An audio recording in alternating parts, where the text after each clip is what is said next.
Hello dears, ഇന്ന് ഞാൻ കുറച്ച് ഹാങ്ങിങ് പ്ലാന്റ്സിൻ്റെ വിശേഷങ്ങളായിട്ടാണ് വന്നിട്ടുള്ളത് കേട്ടാ. വലിയ റിസ്ക് ഒന്നും എടുക്കാതെ ഒരുപാട് മെയിൻ്റനൻസ് ഒന്നും ഇല്ലാതെ വളരെ ഈസി ആയിട്ട് ഇതുപോലെ നിലത്ത് മുട്ടണ വരെ വളർത്താൻ പറ്റുന്ന ഹാങ്ങിങ് പ്ലാന്റ്സും അതുപോലെ തന്നെ നല്ല ഭംഗിയിൽ ഫ്ലവർ ചെയ്യണ ഹാങ്ങിങ് പ്ലാന്റ്സും നമുക്ക് ചുറ്റുമുണ്ട്. അതിനേക്കാൾ കൂടുതലായിട്ട് നല്ല ഭംഗിയുള്ള ഇലകളുള്ള ഫോളിയേജ് പ്ലാന്റ്സും ഉണ്ട് ഈ കൂട്ടത്തിൽ.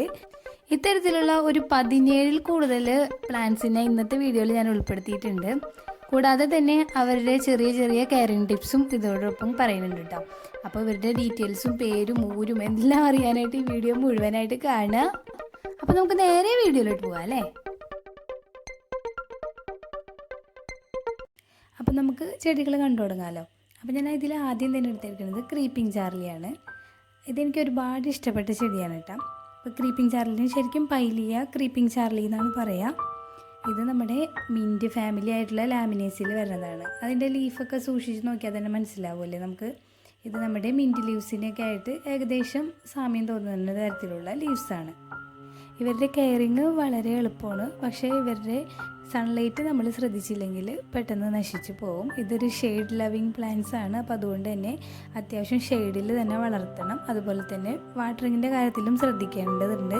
ഇവർക്ക് ഒരുപാട് വെള്ളം കൂടുതൽ ഒഴിച്ചു കൊടുത്തു കഴിഞ്ഞിട്ടുണ്ടെങ്കിലും ചീഞ്ഞു പോകാനുള്ള സാധ്യതയുണ്ട്. അടുത്തത് നമ്മൾ നോക്കാൻ പോണത് സ്പാനിഷ് ഷോളാണ്. സ്പാനിഷ് ഷോള് ഒരു ഫ്ലവറിങ് ഹാങ്ങിങ് പ്ലാന്റ് ആണ്.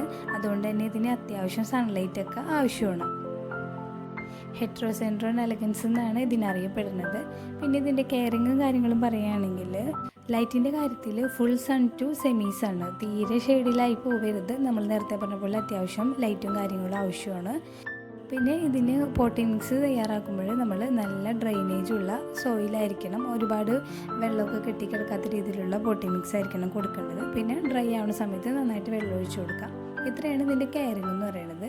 അപ്പോൾ ഇതിൽ കുറച്ച് ഈ പ്ലാന്റും അതുപോലെ കുറച്ച് പ്ലാന്റ്സൊക്കെ ഞാൻ വെച്ചിട്ട് ഇത്രയ്ക്ക് വലുതായിട്ടില്ല. ഞാൻ ഈ അടുത്ത് വെച്ചിട്ടുള്ളൂ. അപ്പോൾ ഇതൊക്കെ എൻ്റെ കസിൻ്റെ വീട്ടിലുള്ളത് അവൾ ഷൂട്ട് ചെയ്ത് തന്നേക്കണതാണ് കേട്ടോ.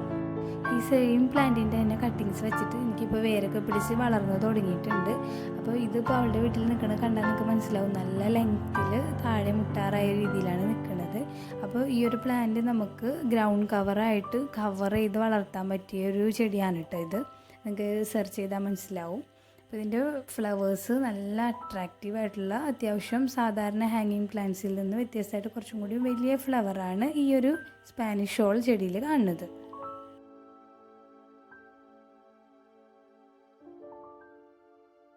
അടുത്ത ചെടിയാണ് മിക്കവരുടെയും ഫേവറേറ്റ് ആയിട്ടുള്ള വാൻറിഞ്ചു.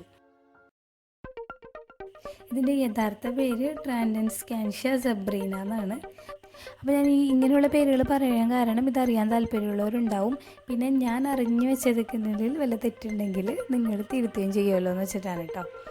അപ്പോൾ നമ്മുടെ ഈ വാൻറിഞ്ചുവിനെ ഇഞ്ച് പ്ലാന്റ് എന്നും കൂടി പറയും. പിന്നെ ഈ ഒരു പ്ലാന്റിൻ്റെ പ്രത്യേകത നമ്മൾ വെക്കണ ആ ഒരു സ്ഥലത്തെ സൺലൈറ്റ് അനുസരിച്ചിരിക്കും ഇതിൻ്റെ കളറ്. അത്യാവശ്യം നല്ല ബ്രൈറ്റ് ലൈറ്റും എന്നാൽ ഡയറക്റ്റ് സൺലൈറ്റ് അടിക്കാത്ത സ്ഥലത്താണെങ്കിൽ ഇതുപോലെ ലീവ്സൊക്കെ നല്ല ഷൈനിങ് ആയിട്ട് ചെറിയൊരു ഗ്രീനിഷും താഴെ പർപ്പിൾ കളറായിട്ട് നിൽക്കും. ഇനി അതെല്ലാം നമ്മൾ ഡയറക്റ്റ് സൺലൈറ്റിലാണ് ഇത് വെക്കണമെന്നുണ്ടെങ്കിൽ ഇതിൻ്റെ കളർ ഇത്രയ്ക്ക് ഗ്രീനിഷും ഷൈനിങ്ങും ഉണ്ടാവില്ല കേട്ടോ. അടുത്തത് നമ്മൾ നോക്കാൻ പോകുന്ന പ്ലാന്റാണ് എപ്പീഷ്യ, അതായത് ഫ്ലെയിം വയലറ്റ്. അപ്പോൾ ഇതും മിക്കവരുടെ കയ്യിലും ഇപ്പോൾ ഉള്ളൊരു പ്ലാന്റാണ്. ഇത് നമുക്കറിയാലോ, ചെറിയൊരു കട്ടിങ്സ് വെച്ച് കൊടുത്താൽ തന്നെ ആ ഒരു ബാസ്ക്കറ്റ് മൊത്തത്തിൽ നിറഞ്ഞ് ഇങ്ങനെ ഹാങ്ങിങ് ആയിട്ട് വരുന്നൊരു പ്ലാന്റാണിത്. ഇതിൻ്റെ അട്രാക്റ്റീവായിട്ടുള്ള ഫ്ലവേഴ്സും കാണാൻ പറ്റും. അതുപോലെ തന്നെ ഡയറക്റ്റ് സൺലൈറ്റ് അല്ലാതെ ഷെയ്ഡിൽ ബ്രൈറ്റ് ലൈറ്റിൽ വെക്കുകയാണെങ്കിൽ ഇതിൻ്റെ ലീവ്സും അതുപോലെ തന്നെ നല്ല ഭംഗിയിൽ നിൽക്കണ കാണാം.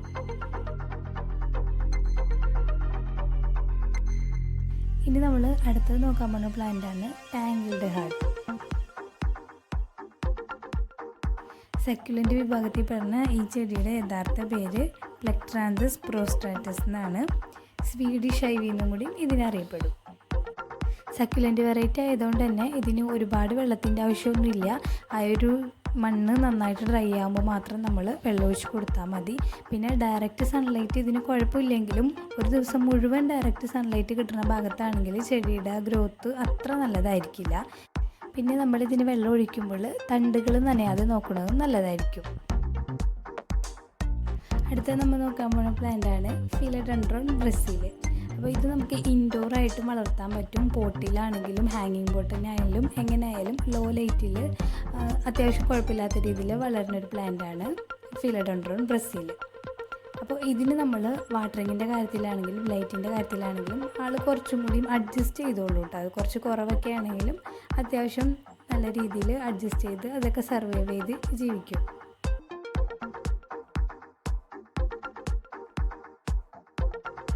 അടുത്തത് നമ്മൾ നോക്കാൻ പോകുന്നത് എല്ലാവർക്കും കോമൺ ആയിട്ടുള്ള എവർഗ്രീൻ ടർട്ടിൽവൈൻ. കൃത്യമായി പറയുകയാണെങ്കിൽ ട്രാൻഡസ്കാൻഡിയ ഫ്ലുമിനൻസിസ് എന്നാണ് നമ്മുടെ ഈ ഒരു ചെടിയുടെ പേര്. സ്പൈഡർ വോട്ട് പ്ലാന്റ് എന്നും നമുക്ക് പറയാം. അപ്പോൾ ഇവരുടെ കെയറിങ്ങിൻ്റെ കാര്യം പറയുകയാണെങ്കിൽ ഇവർക്ക് എപ്പോഴും ചെറിയൊരു നനവുള്ള മണ്ണാണ് ഇഷ്ടം. പക്ഷേ ഒരുപാട് വെള്ളം ഒഴിച്ച് കഴിഞ്ഞാലും അത് ചീഞ്ഞു പോകാനും സാധ്യതയുണ്ട്. പിന്നെ ഇവരുടെ സൺലൈറ്റിൻ്റെ കാര്യം പറയുകയാണെങ്കിൽ ഇവർക്ക് പാർഷ്യൽ ഷെയ്ഡാണ് ഇഷ്ടം. ഒരുപാട് ലൈറ്റിനേക്കാളും ഇവർക്ക് ചെറിയൊരു ഷെയ്ഡാണ് ഇഷ്ടം. അങ്ങനെയുള്ള സ്ഥലത്താണ് നമ്മൾ കൂടുതലും നല്ല ഹെൽത്തി ഗ്രോത്ത് കാണാൻ സാധിക്കുന്നത്. ഇതുപോലെ ലൈറ്റും വാട്ടറിങ്ങും ശ്രദ്ധിച്ചാൽ തന്നെ നമുക്ക് ഇത് വളരെ പെട്ടെന്ന് തന്നെ വളർത്തിയെടുക്കാൻ പറ്റും. ഞാനിതൊരു പൊട്ടിയ ചട്ടിയിൽ വെച്ച് കൊടുത്തതാണ് കേട്ടോ. ഇത് കുറച്ച് ദിവസങ്ങൾക്കുള്ളിൽ തന്നെ ഇതുപോലെ കവറായി വളർന്നു വന്നിട്ടുണ്ട്. അടുത്തത് നമ്മൾ നോക്കാൻ പോകുന്ന പ്ലാന്റ് നമ്മളെല്ലാവരും ടർട്ടിൽവൈൻ പർപ്പിൾ എന്ന് പറയുന്ന കാലിസിയ റിപ്പൻസ് ആണ്. ഇതിന് ബൊളീവിയൻ ജൂ എന്നും പേരുണ്ട്. എവർഗ്രീൻ ടർട്ടിൽവൈനെ വെച്ച് നോക്കുകയാണെങ്കിൽ കുറച്ചും കൂടി വെയിൽ ഇഷ്ടപ്പെടുന്ന പ്ലാന്റാണ് ബൊളീവിയൻ ജൂ. വാട്ടറിങ്ങിൻ്റെ കാര്യത്തിലാണെങ്കിലും കുറച്ച് വെള്ളമൊക്കെ കൂടിപ്പോയാലും ഇവർ ഒരുവിധം അഡ്ജസ്റ്റ് ചെയ്ത് നിന്നോളും. അതുകൊണ്ട് തന്നെ എവർഗ്രീൻ ടർട്ടിൽവൈനേക്കാളും കുറച്ചും കൂടി നമ്മൾ കെയർ കുറവ് കൊടുത്താൽ മതി ഈ ബൊളീവിയൻ ജൂവിനെന്നാണ് എനിക്ക് ഇതുവരെ തോന്നിയിട്ടുള്ളത്. ഇത് നമ്മുടെ കുറച്ച് മുമ്പത്തെ ഒരു വീഡിയോയിൽ നമ്മളൊരു ടവർ ഉണ്ടാക്കിയിട്ട് ഈ ബൊളീവിയൻ ജൂ ഒരുപാട് നട്ടു കൊടുത്തിട്ടുണ്ടായിരുന്നു കേട്ടോ. ചിരട്ടയും മുളയും വെച്ചിട്ടുള്ള ടവറാണിത്. ഇപ്പോൾ കണ്ടില്ലേ, ഇത് നന്നായി വളർന്ന് ഫുൾ കവറായി നിൽക്കുന്നുണ്ട്. സ്പൈഡർ വോട്ടിനേക്കാളും സ്ലോ ആയിട്ടാണെങ്കിലും ഇവരും നല്ലപോലെ ലെങ്ത്തിൽ വളർന്നു വരും കേട്ടോ.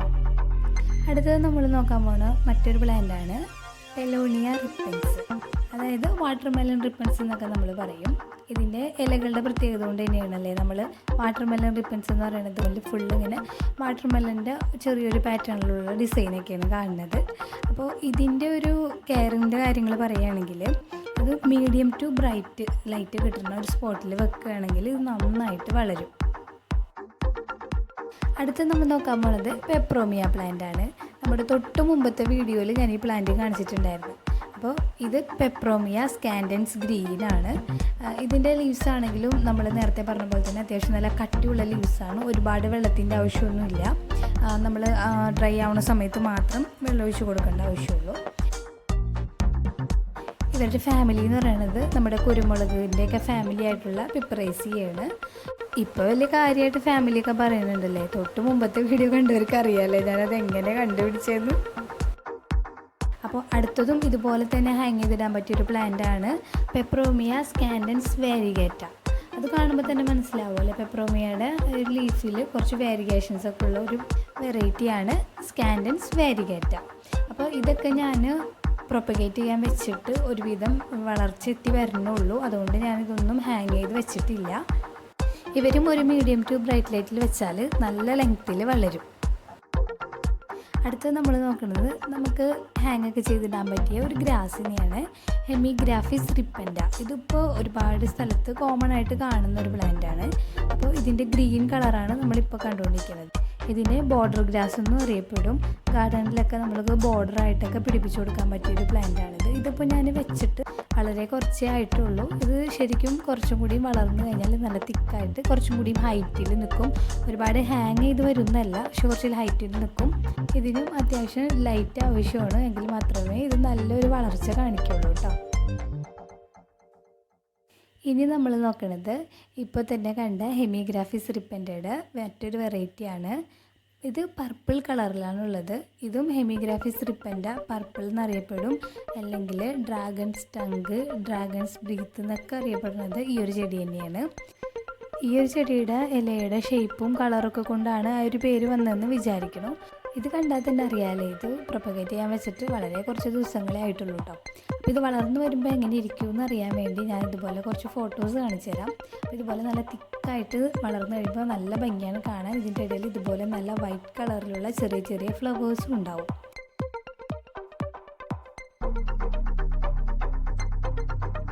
അടുത്തത് നമ്മൾ നോക്കാൻ പോണത് ഇൻഡോർ പ്ലാന്റ്സിലാണെങ്കിലും ഹാങ്ങിങ് പ്ലാന്റ്സിലാണെങ്കിലും ഒഴിവാക്കാൻ പറ്റാത്ത ആളുകളാണ് മണി പ്ലാന്റ്സ് അഥവാ പോത്തോസ്.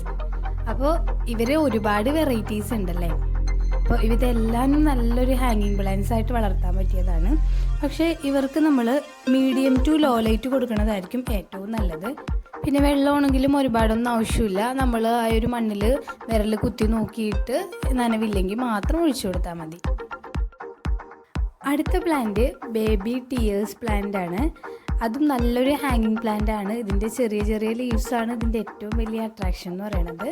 ഞാൻ ഇതും വെച്ചിട്ട് കുറച്ച് ദിവസമായിട്ടുള്ളൂ.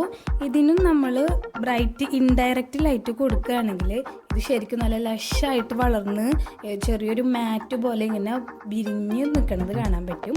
അപ്പോൾ ഈ പ്ലാന്റ് ഇതുവരെ കാണാത്തവർക്ക് വേണ്ടി ഞാൻ ഈ ഒരു പിക്ക് ഇവിടെ കൊടുക്കാം കേട്ടോ. അടുത്തത് നമ്മൾ നോക്കുന്ന പ്ലാന്റാണ് ഓയിസ്റ്റർ പ്ലാന്റ്, അതായത് റിയോ പ്ലാന്റ്. ഇതിന് Moses in the cradle, boat lily എന്നൊക്കെ പറയുന്നതും ഈ ഒരു പ്ലാന്റിനെ തന്നെയാണ്. ഇതിൻ്റെ കാര്യങ്ങൾ പറയുകയാണെങ്കിൽ ഇതിന് നല്ല ബ്രൈറ്റ് ലൈറ്റാണ് ഇഷ്ടം. അതുപോലെ തന്നെ വെള്ളം അധികം കെട്ടി നിൽക്കാതെ വെള്ളം നന്നായിട്ട് ഡ്രെയിൻ ചെയ്ത് പോകുന്ന ടൈപ്പ് പോട്ടി മിക്സും കൊടുക്കുകയാണെങ്കിൽ ഇത് നല്ല രീതിയിലുള്ള വളർച്ച കാണിക്കും. പിന്നെ ഇതിൻ്റെ ടോപ്പ് സോയിൽ ഡ്രൈ ആകുമ്പോൾ മാത്രം വെള്ളം ഒഴിച്ച് കൊടുക്കേണ്ട ആവശ്യമുള്ളൂ. ഇതിൻ്റെ പ്രൊപ്പഗേഷൻ പറയുകയാണെങ്കിൽ ഇതുപോലെ ഇതിൻ്റെ താഴ്ഭാഗത്തു നിന്ന് ചെറിയ ചെറിയ പ്ലാന്റ്സ് ഉണ്ടായിട്ട് ഇതുപോലെ വന്ന് നമ്മൾ വെച്ചേക്കണ പോട്ട് നിറയുകയാണ് ചെയ്യാറ്. അപ്പോൾ ഇതുപോലുള്ള പ്ലാന്റ്സ് ഒക്കെ നമ്മൾ ഹാങ് ചെയ്തിടുമ്പോൾ ഒരുപാട് ഹൈറ്റിലല്ലാതെ നമ്മുടെ കണ്ണിന് നേരെ വരുന്ന ലെവലിൽ താഴ്ത്തി ഹാങ് ചെയ്തിട്ടാൽ മാത്രം അതിൻ്റെ ഭംഗി നമുക്കറിയാൻ പറ്റുള്ളൂ. അതുപോലെ തന്നെ വരുന്ന അടുത്തൊരു പ്ലാന്റാണ് സ്പൈഡർ പ്ലാന്റ്. ഇതിൻ്റെ പേര് ക്ലോറോഫൈറ്റം കോമോസ് എന്നാണ്. പ്രൊനൗൺസ് ചെയ്യണമെങ്കിൽ നല്ല മിസ്റ്റേക്ക് ഉണ്ടെങ്കിൽ അറിയാവുന്നവർ പറഞ്ഞായിരുന്നു കേട്ടോ. അപ്പോൾ ഇതും ഹ്യൂമിഡിറ്റി ഇഷ്ടപ്പെടുന്ന ഒരു പ്ലാന്റ് ആണ്. പക്ഷേ ലൈറ്റായിട്ടുള്ളൊരു ഷെയ്ഡും ഇതിന് ഇഷ്ടമാണ്, എങ്കിലും ലൈറ്റും വേണം. പിന്നെ ഇതിനും നമ്മൾ ഡ്രൈ ആകുമ്പോൾ മാത്രം വെള്ളം ഒഴിക്കേണ്ട ആവശ്യമുള്ളൂ. ഇതും നല്ല ലഷായിട്ട് തിക്കായിട്ട് വളർന്നു വരും. നമുക്ക് എന്തിൽ വേണമെങ്കിലും ഹാങ് ചെയ്തിടാം. ഇതൊക്കെ ഞാൻ മഴ മാറിയിട്ട് ഹാങ് ചെയ്തിടാൻ വെച്ചേക്കണതാണ് കേട്ടോ.